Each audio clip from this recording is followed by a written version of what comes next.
जय सीताराम एसआर आनंद चैनल रे आपण मानक हार्दिक स्वागत करुच्ची आउ एक नुआ वीडियो सहित आज हूँ नृसिंह चतुर्दशी।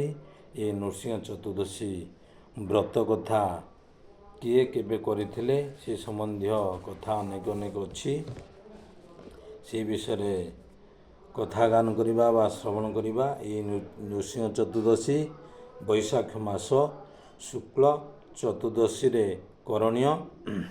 ଏହି ବ୍ରତରେ ସାଧାରଣ ଦ୍ରବ୍ୟ ଛଡ଼ା ଭୋଗ ସକାଶେ ଘୃତପୋକ ମଣ୍ଡା ଖଇ ଉଖୁଡ଼ା ନଡ଼ିଆ କଦଳୀ ଆଦି ପ୍ରଭୃତି ଆବଶ୍ୟକ ହୋଇଥାଏ ଏବଂ ଏହି ବ୍ରତର ଦେବତା ହେଉଛନ୍ତି ନୃସିଂହଦେବ। ଓଂ ଆଂ ह्रीं ह्रौं କ୍ରୌ ହୁଂ ଫର୍ ସ୍ୱାହା ଏ ମନ୍ତ୍ରକୁ ଜପ କରିବା ବିଧେୟ। ଏହି ମନ୍ତ୍ରକୁ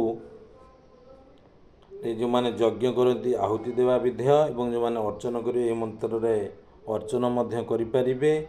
यही व्रतर विधान होची पूर्व दिन संयम आचरण पूर्वक तापर दिन प्रातादि स्नान समापन करी सायंकाल स्वस्ति वाचन करे। जे मु आसंता काली नृसिंहदेव को व्रत पालन करी पूर्व दिन कौन करेंगे ना स्नान शौच सारी संध्या समय रे कौन करेंगे स्वस्ति वाचन करी वाक्य संकल्प करे। आम जमी संकल्प करूँ ओं विष्णुरोम तत्सत अद्य वैवस्वत मनंतरे अष्टविंशति क्रमे कलिजुगे जम्बुद्वीपे भारतवर्षे श्रीराम मंदिरे आमर राम मंदिर अच्छी बुर्ला नगरे तापर गोत्र बुर्ला नगरे आपण मानकर गोत्र कहे गोत्र थी जार आम दर वैष्णव अच्छु अच्युत गोत्रस्य गुरुदेव नाम मदीय गुरु जे भक्तिस्वरूप दामोदर स्वामी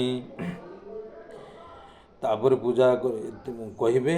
तापर आमर गोत्र गला बास कहले पूर्व आज अच्छी कि बार अच्छी आज अच्छी रविवार रे तापर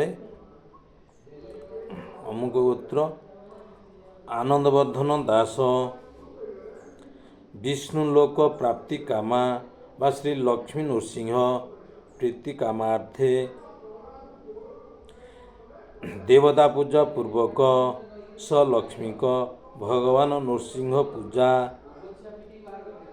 व्रतोपवास बृहद नरसिंह पुराण उक्त बृहद नरसिंह पुराण अच्छी नरसिंह पुराण उक्त विधि विधान नृसिंह चतुर्दशी व्रत कथा श्रवण रूप श्री नृसिंह चतुर्दशी व्रत अहं करी तापर जजागुरु इत्यादि ये सब को व्रत कथा को माने संकल्प करिकी तापर आवाहन करेंगे ठाकुर को माने आवाहन करेंगे आसन देवे अर्घ्य देवे पाद्य देवे नैवेद्य लगेबे तापर ये सब कर सारा तापर व्रत कथा श्रवण करी। ये व्रत करिले कौन कौन लाभ मिलता है एवं ये व्रत किए केबे करिथिला ये कथा प्रहलाद पचारे क्या पचारे ना भगवान नृसिंहदेव को पचारे से कथाटा पचारा पर भगवान नृसिंहदेव तार उत्तर रखिंट जे हे प्रहलाद तुम्हें पूर्वजन्म तुमर नाँ थिला वासुदेव एवं तुम पिता नाम थिला वसु। तुम पितांकर 5 संतान थिले ये 5 संतान मध्यरु तुम्हें सर्वकनिष्ठ थिल किंतु तुम्हें बहु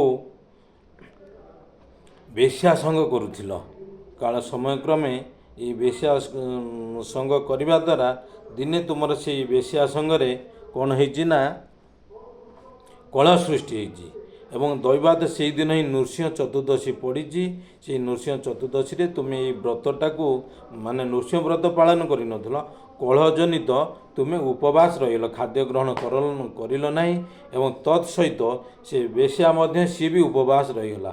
ये भाव में से दिन व्रतटी को ये भाव में तुम्हें पालन करिथिबारु तुम्हें मोर व्रतर फल जो माने व्रत करते से फल को जो प्राप्त होती से दिन तुम्हें से व्रतर फल को प्राप्त हेल बोली भगवान नृसिंहदेव कहले ताद्वारा तुम्हें मोर ये जो भक्ति की आज प्राप्त हो से नृसिंहदेव मोर जो व्रतटा पालन कर तुम्हें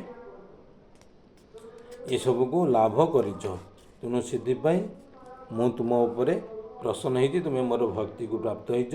ଏହି ନୃସିଂହଦେବଙ୍କର ଏଇ ଥିଲା ବହୁତ ବିବରଣୀ ଅଛି। ଶୁଳ୍କହିକା କଥା କହିଲେ ତା ଅଧିକ ପଳେଇଯିବ, ମାନେ କଥା ସରିଯିବ। ମାନେ ଯେଉଁମାନେ ଏହି ବ୍ରତ ପାଳନ କରିବେ ସେମାନେ ଶୀଘ୍ର ମୋ ଠାରେ ଲୀନ ହେବେ, ନର ମାନେ ଶ୍ରେଷ୍ଠ ମାନବ ହେଇକି ଜନ୍ମଗ୍ରହଣ କରିବେ। କଳ୍ପକୋଟି ସତରେ ତାଙ୍କର ପୁନର୍ଜନ୍ମ ହେବ ନାହିଁ, ତାଙ୍କର ପୁନର୍ଜନ୍ମ ଆସିବ ନାହିଁ ମୋ ପାଖରେ। ଯେଉଁମାନେ ଅପୁତ୍ରିକ ଥିବେ ସେମାନେ ପୁତ୍ରବାନ ହେବେ, ଯେଉଁମାନେ ସୁନ୍ଦର ମୋ ଭକ୍ତ ପୁତ୍ର, ଯେଉଁମାନଙ୍କର ପୁତ୍ର ନାହିଁ ସେମାନେ ସୁନ୍ଦର ଭାବରେ ପୁତ୍ର ସନ୍ତାନ ପ୍ରାପ୍ତ ହେବେ ଏବଂ ସୁନ୍ଦର ମୋର ଭକ୍ତ ହେବେ କହିଲେ। ଏବଂ ରାଜ୍ୟକାମୀ, ଯିଏ ରାଜ୍ୟକାମୀ ଇଚ୍ଛା କରୁଛି ସିଏ ରାଜ୍ୟକାମୀକି ପ୍ରାପ୍ତ ହେବ। ଯିଏ ଆୟୁଷକାମୀ ଇଚ୍ଛା କରୁଛି ସିଏ ଆୟୁଷକାମୀ ହେବ। ଯିଏ ଦୀର୍ଘାୟୁ ହେବ ଶିବଙ୍କ ଭଳି ଦୀର୍ଘାୟୁ ପ୍ରାପ୍ତ ହେବେ।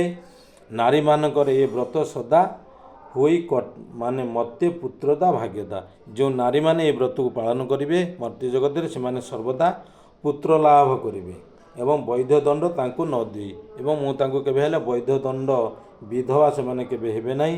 ପୁତ୍ର ଶୋକକୁ ପୁଣି ବିନାଶ, ପୁତ୍ର ଶୋକ ଯଦି କାହାର ଅଛି ତାହେଲେ ସେ ପୁତ୍ର ଶୋକକୁ ବିନାଶ କରିବି।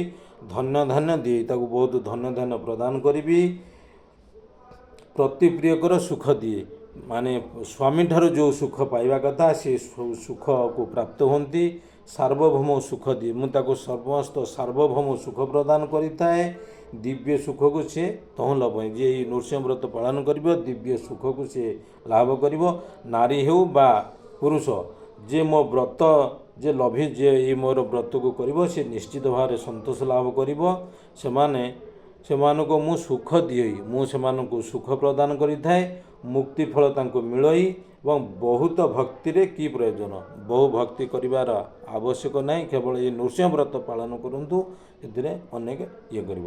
ଏ ବର୍ଷ ଏ ବ୍ରତ ଫଳ ମହାନ, ଏ ବ୍ରତ ଫଳ କଥନେ ମାନେ ଅଶକ୍ତ, ମାନେ ଯିଏ ମାନେ ଏ ବ୍ରତ ଫଳ କଥନେ ଏ ବ୍ରତ ଫଳ କହିବା ପାଇଁ ମୁଁ ଆହୁରି ମାନେ ଯେତିକି କହିବା କଥା ସେତିକି କହିପାରୁନି। ଆହୁରି ଏ ବ୍ରତର ମହିମା ଆହୁରି ଅନେକ ଅଛି। ଅଥବା ମୁଁ ଅଥବା ନିଜେ ଉମାକାନ୍ତ, ମୁଁ ନିଜେ ବ୍ରତ କରି ମାନେ ପାଳନ କରେ ଏବଂ ଉମାକାନ୍ତ ମଧ୍ୟ ଶିବ ମଧ୍ୟ ଏ ବ୍ରତକୁ ପାଳନ କରନ୍ତି। ଏ ଥିଲା ଏଇ ବ୍ରତର ସବୁ ମହିମା। ଏ ବ୍ରତ ପାଳନ କଲେ କିଏ ସବୁ କ'ଣ ଲାଭ କରିଛନ୍ତି। ଏହି ବ୍ରତ ବୃହଦ୍ ନାରସିଂହ ପୁରାଣ ଏବଂ ଶ୍ରୀମଦ୍ ଭାଗବତରେ ମଧ୍ୟ ଦେଖିବାକୁ ମିଳେ, ବା ଭାଗବତମରେ ଏ କଥା ଗୁଡ଼ିକ ଉପସ୍ଥାପନ କରାଯାଇଛି, ଏ ନୃସିଂହ ଚତୁର୍ଦ୍ଦଶୀ ବ୍ରତ କଥା। ତେଣୁ ସର୍ବପ୍ରକାରେ ଆଜିର ଦିନରେ ସମସ୍ତେ ଏହି ବ୍ରତକୁ ପାଳନ କରିବେ।